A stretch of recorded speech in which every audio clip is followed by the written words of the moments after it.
ভারত মাতা কি। তথা পার্শ্ববর্তী এলাকার আমাদের সমস্ত কর্মী সমর্থক শুভানুধ্যায়ী বৃন্দ এবং এখানে মহামান্য উপরাষ্ট্রপতি, কৃষক সন্তান, সুপ্রিম কোর্টের দুধের আইনজীবী, যিনি বিধায়ক থেকে কেন্দ্রীয় মন্ত্রী, সাংসদ, নানা সংসদীয় পদে যাকে জনগণ অধিষ্ঠিত করেছেন এবং পশ্চিমবাংলার নিশ্চিতভাবে প্রাক্তন রাজ্যপাল সম্মানীয় জগদীপ ধনকরজির ছবি, তাতে লেখা আছে ভারতের উপরাষ্ট্রপতি আমাদের গৌরব। এই ব্যানারকে সাথে নিয়ে আমরা মিছিল করে এখানে সমবেত হয়েছি এবং এখানে সংক্ষিপ্ত পথসভার মধ্য দিয়ে আমাদের কর্মসূচির উদ্দেশ্য এবং তাৎপর্য আমরা জনগণকে এবং মিডিয়ার মাধ্যমে বাংলা বাঙালিকে জানাতে চাই।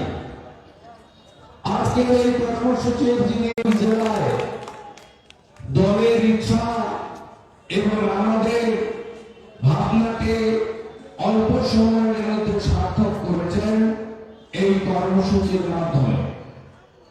উপবিষ্ট আছেন পাশের হুগলি জেলার মাননীয় সভাপতি তুষার মজুমদার মহোদয়, উপবিষ্ট আছেন আমাদের রাজ্যের ভারতীয় জনতা পার্টির সাধারণ সম্পাদিকা, হুগলি শীতকালীন অধিবেশনে তার গুরুত্বপূর্ণ ভূমিকা, কেন্দ্রীয় সরকারের ফুড স্ট্যান্ডিং কমিটির চেয়ারপারসন শ্রীমতী ললিত চট্টোপাধ্যায় মহোদয়, হুগলি হাওড়া প্রাক্তন সভাপতি মান্যবর গৌতমদা, মান্যবর সাগরদা, তাদেরকেও যথাযথ শ্রদ্ধা এবং সম্মান জানাই। আমি পৌরসভা নির্বাচনের সময় দেখতে এসেছিলাম ইসলামের মাথাটা ছাড়া গোটা শরীরটাকে এই জঙ্গিদের পার্টি তৃণমূল, তার গুন্ডারা আর এই শ্রীরামপুর থানার পুলিশের সহযোগিতায় এইরকম একটা বর্ষিয়ান মহিলাকে মাকে যেভাবে মেরেছিল, চোখে না দেখলে বিশ্বাস করা যাবে না। আমি কৃষ্ণা ভট্টাচার্যকে, আমাদের সামরিক মেজর ঋত্বিক পাল ভাই আছেন, এর বাইরেও সঞ্চালিকা আমাদের সুশীল সিং মহোদয়া এবং আরেক কাউন্সিলর মনোজ সিং সহ সম্মানিত মঞ্চ। আপনারা জানেন আমাদের কর্মসূচির উদ্দেশ্য কি। ইতিমধ্যে লকেট চট্টোপাধ্যায় তার 15-20 মিনিটের বক্তব্যে তিনি সুন্দরভাবে তুলে ধরেছেন যে আমরা কেন আজকে এই পথে হাঁটলাম এবং বেছে নিলাম শ্রীরামপুর লোকসভা কেন্দ্রকে। ভারতবর্ষের পার্লামেন্ট, সেই পার্লামেন্টে প্রতিদিন প্রতিনিয়ত সমস্ত কাজে বাধা দান করার জন্য মাননীয় স্পিকার তার ক্ষমতার বলে এবং বহু গুরুত্বপূর্ণ বিল, আপনারা জানেন সিআরপিসি আইপিসি বদল হয়ে গেছে, রাজতন্ত্র খতম হয়ে গেছে, ব্রিটিশের যে আইন ছিল সবই সংসদে পাস করানো হয়েছে। তাই স্পিকার প্রথম 2 সপ্তাহ ওনাদের সুযোগ দেওয়ার পরেও যখন সংসদ চালাতে তারা দেননি, তাদের সাসপেন্ড করেছেন, তারা বাইরে মক পার্লামেন্ট করেছেন। সেটা নিয়ে আমাদের বক্তব্য নেই, কিন্তু তারা মিমিক্রি করার জন্য এমন একজনকে বেছে নিয়েছেন যিনি ভারতবর্ষের সংবিধানের দ্বিতীয় গুরুত্বপূর্ণ ব্যক্তি, ভারতবর্ষের মুর্মু মহোদয়। তারপরের স্থানটা হচ্ছে উপরাষ্ট্রপতি। এইরকম একটি সাংবিধানিক পোস্টে থাকা এত উচ্চ গরিমাযুক্ত লোককে যে কায়দায় আপনার তাকে বিদ্রুপ করা হয়েছে, ব্যঙ্গ করা হয়েছে, এটা আমি মিমিক্রি বলবো না, এটা হচ্ছে পশ্চিমবঙ্গের রাজ্যপাল থাকাকালীন মহামান্য জগদীপ ধনকর মহোদয় যেখানে তৃণমূলের বিরুদ্ধে সর্বাত্মক ভাবে গণতন্ত্র মানবাধিকার বিধানসভা নির্বাচনে আমরা ৭৭-এ আটকে যাই, আমরা ১৪৮ পাইনি, কিন্তু দুটান্তের ২রা মে ভোট গণনার দিন ভোট গণনা কেন্দ্র থেকে লাগাতার যেভাবে গোটা পশ্চিমবঙ্গকে কয়েক মাস ধরে রক্তাক্ত করা হয়েছিল আপনারা কেউ ভুলে যাননি। আপনারা ভুলে যাননি আমাদের মগরাহাটের প্রার্থী মানস সাহা সহ ৫৭ জন বিজেপি কর্মীকে খুন করা হয়েছে ২০২১-এর বিধানসভা নির্বাচনের পরে। আপনারা কেউ ভুলে যাননি ৩০০-র বেশি মহিলার ইজ্জত সম্মান লুণ্ঠন করা হয়েছে। ১২টি আসনে কেন্দ্র করে তাদেরকে থাকতে হয়েছিল।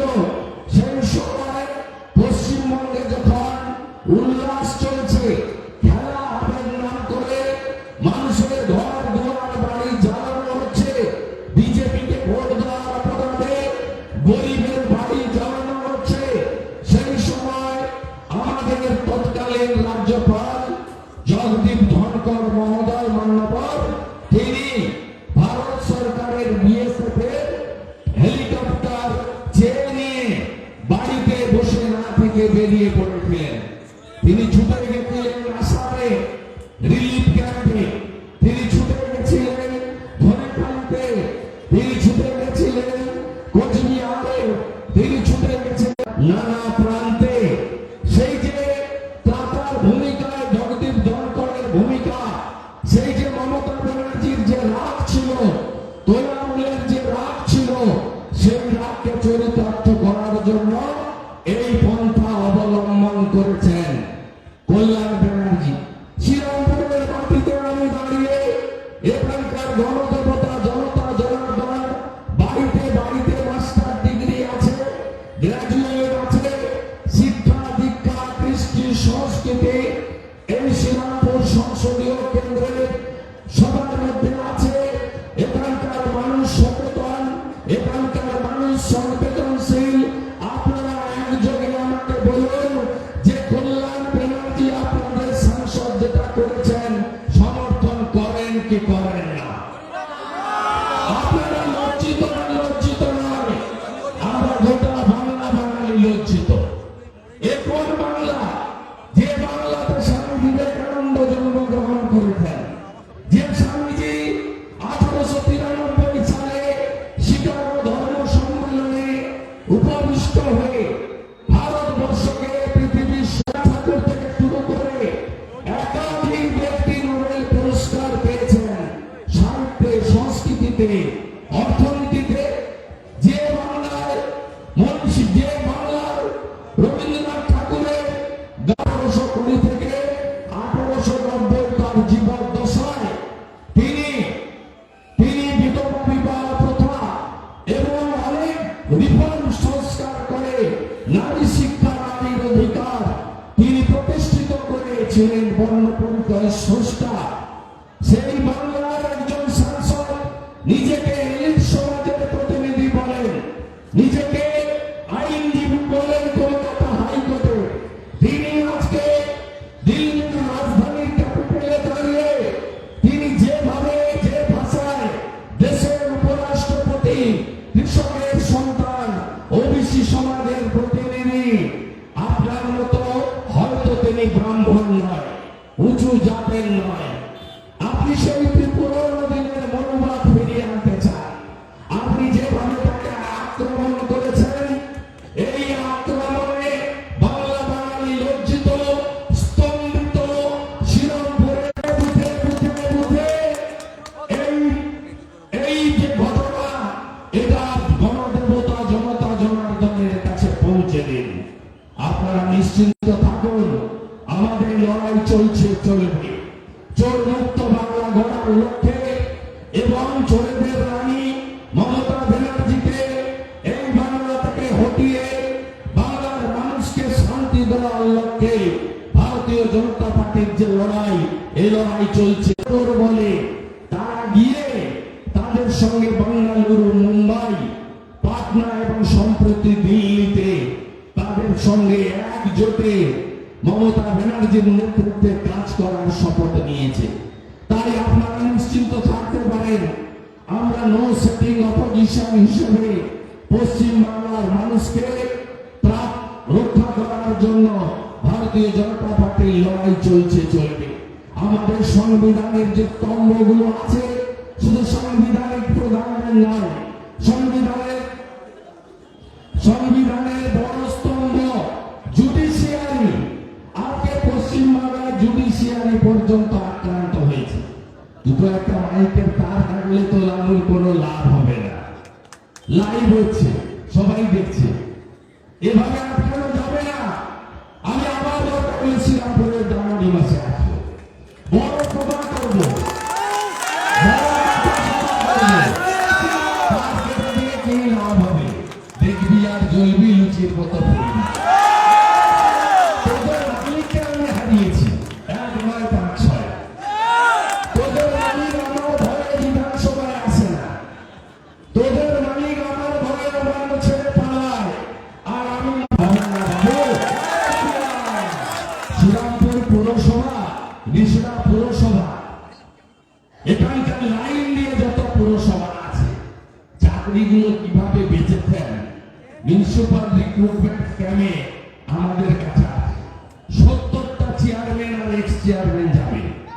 নিশ্চিন্ত থাকুন, আপনারা বলছেন কবে যাবে, আমরা বলছি যাবে। মোটা কষ্ট গেছে, গড়াগড়ি খাচ্ছে তিহারের জেলে। মোটা পার্থ গেছে বান্ধবীকে নিয়ে, বালু গেছে 4-8টা জনকে।